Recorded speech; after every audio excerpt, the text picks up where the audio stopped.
JC1424 once again with NASCAR Heat 2! And in this episode of our season with Kyle Larson's number 42 Target Chevrolet, we are going to be completing race 34 of 36, which is going to be at Texas Motor Speedway for the AAA Texas 500, the second race of the round of 8. In the last episode that came out yesterday, we finished in first place at Martinsville, locking us into the Final Four at Homestead, which means I don't have to wear this t-shirt anymore. Yeah, we don't have to have a video brought to us by NASCAR Heat 2 because I'm locked in. And then we've got Phoenix next weekend, which is the last race of the round of 8. And then after that, we'd be going to Homestead, of course. So, finally going to be bringing NASCAR Heat 2 an end. It's been a long run, all the way back from freaking September, like the same week the game came out. And then we're finally here, getting to the end of all these Let's Plays. And then, like less than 2 months from now, the NASCAR Heat 3 is going to be coming out. But in the meantime, after this Let's Play is over, I've got something new to take its place, which isn't going to last very long. So, let's just get to Texas Motor Speedway. We're using the Target car just because in the last race we used the Credit One bank paint scheme. I think we used the Target car in the first Texas race. This is supposed to be a night one, but instead they're both day races. At least I think it's supposed to be a night race. I don't remember, but let's just get to the racetrack. I'm usually giving a close-up of the NASCAR Heat 2 logo on my t-shirt, but I'm not wearing one, so I guess I'm just going to have to give you a close-up on my chest hairs. Never mind. We're not qualifying in this race because, I mean, I really don't have to do anything going into this one. I just got to have a good time. That's a lot to worry about considering the fact that these guys don't race at these the oval tracks where you got the way like Texas and Charlotte, Atlanta. They don't race around these tracks without causing massive wrecks for some reason. So, we'll just skip that. And we'll start in last place and see how many cars we can pass. The last of first challenge. It's like a race now episode. Even though it's not a game that I plan to do a race now series on. Maybe I will someday, but that will be like 10 years or something if I still even have a copy of the game. I'm going to drop in behind Austin Hill, and I'll try to pass some of these guys as we enter turn 1. If not, we'll probably get a run off of turn 2 still. Let's just make up as many positions as we can, try to get a top 10 in the first stage. That's a freaking 29 cars to pass if I want that to happen, but I can manage. I know I've done it before. At Martinsville, I kind of broke the field apart whenever I was battling with one freaking driver. I started losing my shit once they went single file. But I caught back up, but I still didn't get it finished in the top 10 in that stage. We won the second stage at Martinsville, but from that point on, it was just complete and total domination. Okay, Reed Sorensen, that was not necessary. You really don't have to do that. I'm just trying to avoid whatever wreck these guys are causing. We went to the corner, and I kind of rear-ended him to get him going. He drove up the racetrack so just abnormally, randomly, and it took me up there with him. Like, I was connected to the back of his car, so it took me with him. And now all these guys are lining up and rear-ending each other, so I'm not going to be a part of that human centipede. We get to be on the inside of the restart, 33rd. So it's like, this is the drop of the green flag. Like, I don't know, if this race was just like a couple laps or 3 laps shorter, then this is actually what's going on now. So you can pretend that I did qualify, I don't know. My car gets to the restart a little bit better. There you go, shifting to 4th gear. I feel like my car took an extra second and a half to do it compared to them. Now we're on the inside. Just keep diving off the corner right here. That's what I always do at the restarts, make up some positions. That'll give me a couple. Don't know about passing Chris Buescher right here. I'll have my patience. So, I don't even know who's in the lead right now. It's a yellow car. Maybe it's Kyle Busch, Joey Logano. I know Joey Logano and Kyle Busch are in the playoffs right now still, trying to make their way into the Final Four. Today we're going to be finding out who's going to be one of the for-sure drivers to actually make it in. Unless one of the drivers that's not even in the playoffs anymore somehow wins this race. Wouldn't surprise me. I could always win it, but then I'd feel bad for the guy getting second if it was a playoff driver. All these guys around me, they keep freaking spinning and sliding and stuff. I barely touch them because they ain't going very fast. It's going to come back and haunt me if there's a wreck in the front stretch and I get involved. Got Michael McDowell's 21st, Hank Patrick 22nd. They're all just having a cat fight through the front stretch. I bump into Almirola. Now Daniel Suarez is bumping into Almirola. Now Suarez is wrecking. This is so stupid. I help finish him off. That's not how you're supposed to treat Mexicans, JC. What are you doing? I have no control. I'm just racing. I'm just being a race car driver, racing around the racetrack, And all these guys are driving slow as fuck. I have it on 105 difficulty. What else am I supposed to do? I'm in 21st, so I get started on the inside again. This is still not the end of the first stage, by the way. Yes, that's a good thing. It gives me the opportunity to pass some cars and maybe get a stage point if I can gain positions very well in the restart. The car's not that good at restarts. It always takes forever to shift into fourth gear. See, I hear them have shifted like a whole second before. Actually, no, this is stage 2. I didn't even know that stage 1 just ended a while ago.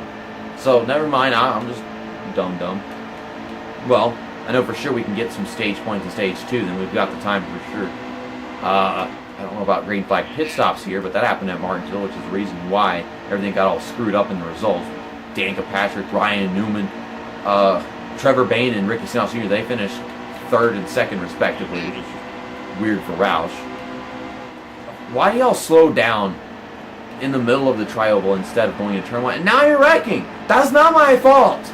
I know I touched you, but that's not my fault. You can always slow down your car. You don't have to wreck it because I touched you, you goddamn feminist. Clint Boyer, stop being a feminist. That's weird. Now we're finally starting on the outside. We started in 40th place earlier, but I don't know if it really counts. But now on the outside restart. So, do I get my karma now for, being a regular race car driver as opposed to these damn morons I'm racing next to? I don't know. The car's just not good at restarts. I mean, put it in manual transmission like all these people will beg me to do sometimes, but can't do that right now. Isn't like manual transmission something you do at the pit option menu, or am I wrong? I don't know. I think that's only at the championship settings thing, to whether or not you have manual transmission. I just, for some reason, for a second, felt like it was on the pit menu thing and the precautions. Nope.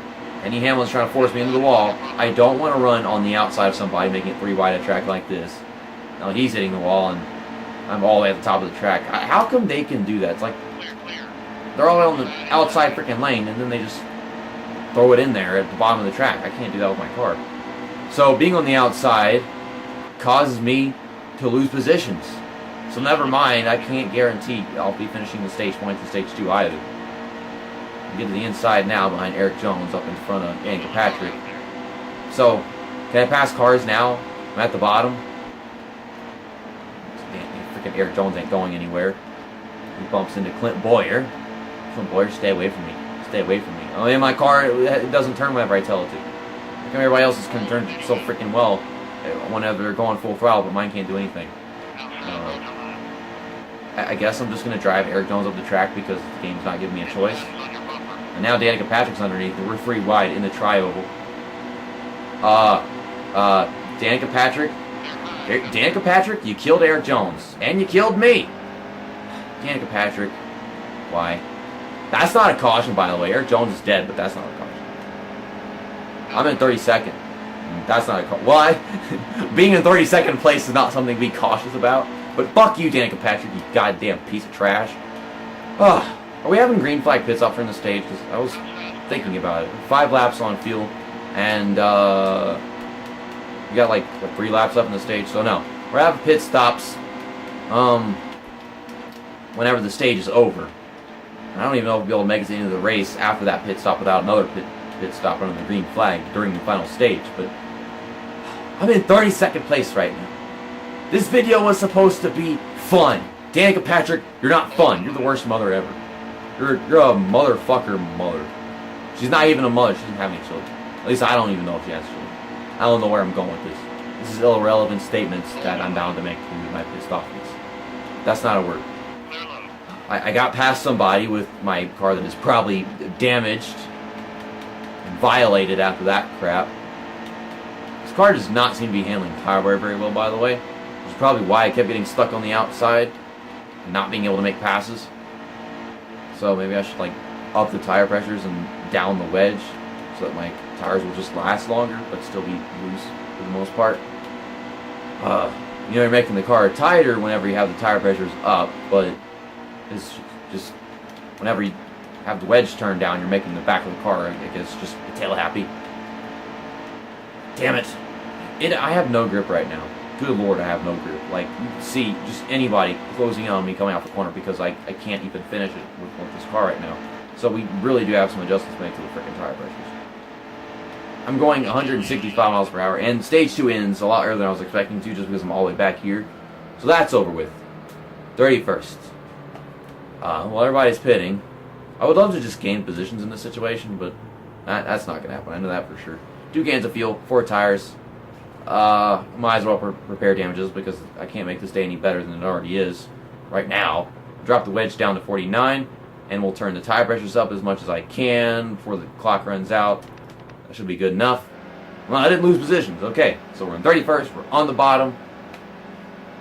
It's like a quick race, you know. I qualified 31st. It's a quick race. Probably like, what, 20 laps? 18 laps. I think that's what that is right there. Okay. A pretty good restart. What is with my driver shifting up into 4th gear a whole second late? What is the reason for that? Why program my driver to shift like that? Oh, I'm on the apron. I didn't want to be on the apron. I was trying not to hit DJ Kennington. My car is driving so weird now that I have this wedge adjustment in, by the way. I don't know if it necessarily turns better, but that might have been why I was on the apron. I wasn't expecting to turn that well or something. I'm just pushing DJ Kennington because I have no way of getting off of him. He's driving so slow. I hate how everybody obsesses over the inside lane when coming around this track. They do that in reality, but it doesn't spread out enough here in time for it to just not be silly. We're all just up against each other's butts. This is stupid inside lane nonsense. Well, let's just keep up making positions. Maybe get a top 10 out of this race to keep that top 10 streak going. Even though it hasn't been going that long, I suppose. I don't know. I think it's been going on for like 6 or 7 races. I don't even know. Let's just keep on rolling. Keep on rolling. I got a wreck unfolding in front of us. I saw sparks flying and people making contact. What the hell is going on? And Trevor Bain shifts into the middle lane, nearly hits Dale Earnhardt Jr. They don't have a reason for that. Man, this race has been kind of chaotic. And Trevor Bain's heading to the corner on the apron. I can't do that, so that's irritating. I highly doubt that the apron glitches are going to be fixed in NASCAR Heat 3. And I also doubt that the AI are going to be able to head down pit road. They say improved AI, but to be honest, I'll take improved AI if it means they can get down pit road under the green flag. Like, you don't even have to improve how, like, they actually race. Eric Jones, what are you doing? This is not Pornhub. Like, you're not allowed to race like that here. Okay, let's go to the outside. And then we'll dive into turn 3. We'll push Joey Logano because he can't drive fast enough. Joey Logano's my favorite driver, but I just killed him because I'm contradicting. I put the dick in contradicting. I don't know where I'm coming up with this shit. Chase down Daniel Suarez. Is this seriously 105 difficulty? I could have sworn they used to be a little better than this because I just closed like a half-second gap on Daniel Suarez going to that corner. I don't have fresh tires, but on worn tires, it's just, I'm having a horrible race.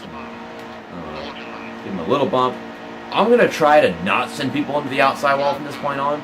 I know how to avoid it, but I'm just too impatient to even bother. So I always just run into them and hope that they crash into the wall. Bring out a caution, give us a restart so I can pass several cars on that restart. Slow down a bit more because I'm entering from the bottom. And speaking of cautions, we got another caution. 14 laps remaining, 9 laps of fuel. Yeah, I was wondering if we were going to be able to make it to the end after taking our pit stop at the end of stage 2. Click pits. We'll get, I don't know if I should take 4 tires because, I don't think they'd be doing that. We'll get 1 can of fuel, and we'll get 2 tires, and I'm not going to make any repairs. I'm losing this car up a little bit more just in case the tire is too heavy on me. I lost 7 positions, so we got to be on some similar kind of strategy. I don't know what these guys in front of me are doing different to lose me 7 positions. Well, whatever it is, we should be passing at least 7 cars then. We better be passing at least 7 cars because that'll make any sense. Oh, these guys are checking up. Oh, here's my 7 cars. I've already passed the damn 4 cars in the restart right here. Let's just get as far to the outside as we can so we can dive it down to the bottom. Going into turn 3, try not to ruin Trevor Bain's race as much as I'd like to just for another restart. Oh, don't ruin Jamie McMurray's race either. 3 wide over here. It's not a good place for the AI to be 3 wide. That's another thing that improved AI would be, is if these guys can handle a D-oval. I mean, I call these D-ovals, And I call the other tracks just regular speedways, 1.5-mile cookie cutter tracks. But to me, I don't know what else to call these tracks that have that kind of front stretch, like Texas, Charlotte, and Atlanta. Denny Hamlin, don't get me stuck on the outside. We're in 13th place. That's quite the comeback after getting raped by that 40-year-old Danica Patrick over there. Let's just keep moving forward. I'm not driving a Toyota, but that don't mean I can't move forward. Moving forward would stop being Toyota's slogan after like, what, 2012 or something? I don't even know when it happened. But it went to let's go places. It went from moving forward to let's go places. Because not only do they go forward, sometimes they go backwards too. And in NASCAR, they make left turns, so they can't be just moving forward, because then they hit the wall. Meanwhile, I'm just rambling. I make it into the top 10 by passing Clint Boyer. Don't wreck Suarez, JC. Get down to the bottom.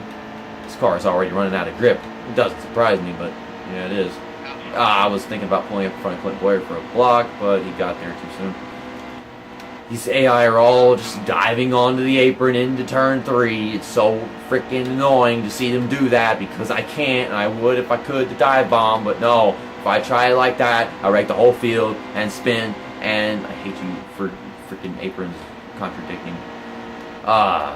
What the hell? Kurt Busch, what are you doing?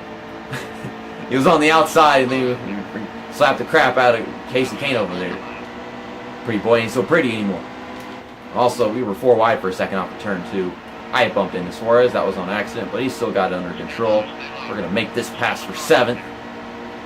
You know, I'm a very clean driver in comparison to people like Kurt Busch and Danica Patrick in this race.